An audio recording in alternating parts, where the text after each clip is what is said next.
नाज़रीन अस्सलाम वालेकुम वरहमतुल्लाहि वबरकातुहू। उम्मीद है आप तमाम दोस्त खैरियत से होंगे और अपने घरों में खुशनुमा होंगे। मैं आपके सामने हकीम कारी इरफान सईद बात कर रहा हूँ। मुख्तसर मौजू है, इमसाक के हवाले से कुछ दोस्तों ने सवाल किया, हकीम साहब को ऐसा नुस्खा बताएं जिससे इमसाक हो जाए।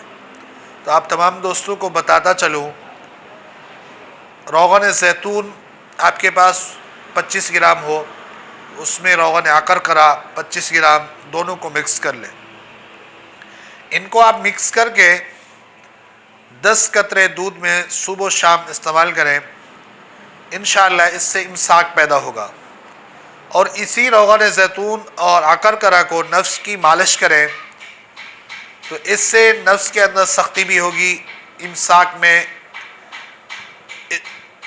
इसकी वजह से बहुत फ़ायदा होगा। अगर सिर्फ़ आप खुराकी तौर पर इस्तेमाल करेंगे तो इस्तेमाल करने से बहुत फ़ायदा होगा। अगर आप चाहते हैं कि आप ये रोग़न बैरूनी इस्तेमाल करें तो दोनों तरीक़ों से आपको इसका नफ़ा मिलेगा। ये आसान चीज़ें हैं और बहुत कीमती हैं।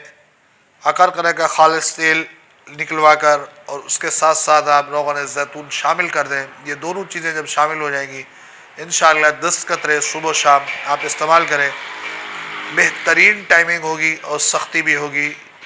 ये तिला के तौर पर भी काम करेगा और रोग़न के तौर पर भी काम करेगा। जैसे जो दोस्त इसको तिला भी इस्तेमाल करेंगे और इसके साथ दूध में भी इस्तेमाल करेंगे तो उनको तो बहुत ज़्यादा नफ़ा होगा। उम्मीद है आज का ये मुख्तसर प्रोग्राम आप दोस्तों को बहुत पसंद आया होगा। इसी के साथ मुझे इजाज़त दीजिए। अल्लाह हाफ़िज़।